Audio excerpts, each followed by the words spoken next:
Welcome back to the Market Recap, brought to you by EchoSock's publication team. My name is Alex, and I hope you'll learn a thing or two about economics in the news this week. The ASX has fallen by 1.5% over the past week, now sitting at 1% above its level at June 20 this year. But why are investors selling fast? Rising inflation has caused interest rate tightening across the global economy. Coupled with geopolitical risks, this has caused a rise in interest rates. With a rise in rates, the cost of business loans and hence business expansion is rising, and this is not good for the tech and financial sectors. However, a market winner during the tumultuous times is gold. In times of rising inflation, investors tend to flock to minerals like gold and iron ore because they hold their value.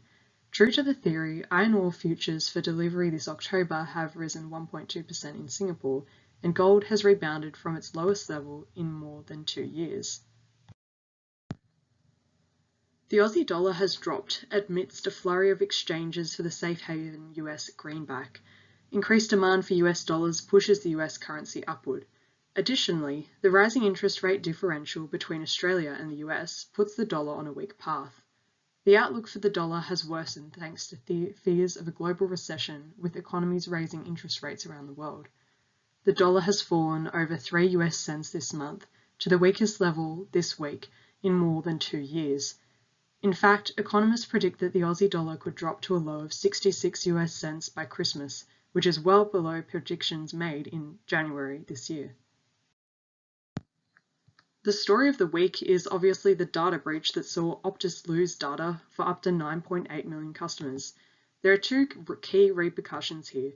First, attempted compensation to customers, as well as mass loss of customers and even a class action lawsuit. The second is the business expenses incurred in reviewing internal procedures and tightening Optus's data security measures.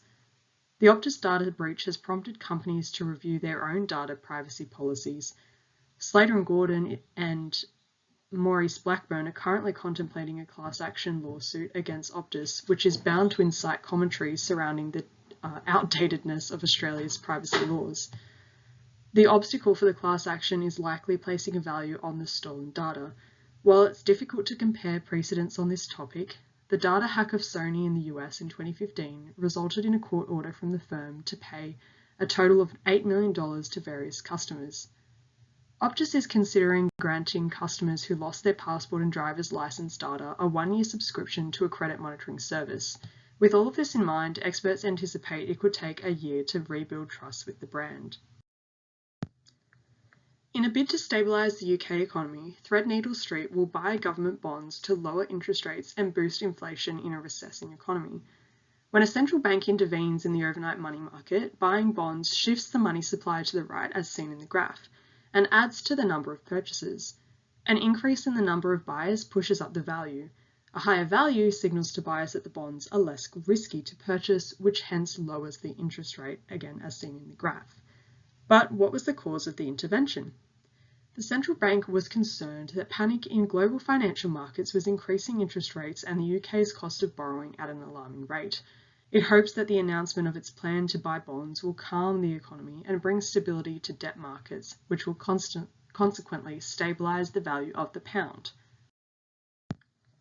Credit Suisse shares are trading at around 95% below their peak in 2007. The bank finds itself in a liquidity crisis after it's been forced to pay for restructurings, fines, and compensation for misconduct. While the bank persistently applies a legacy label to settlements for misconduct, the reality is that it has not earned its cost of capital in more than a decade. It expects to lose a total of $2 billion in the year to the end of 2022.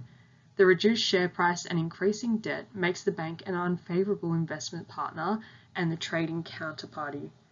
The bank hopes to find a white knight investor who is willing to invest during these tumultuous times. And that's a wrap on this week's Market Recap. Please check your inboxes for our newsletter where you'll find our economic article for this week, written by our very own Layla Youssef. Thanks for watching and tune in for next time.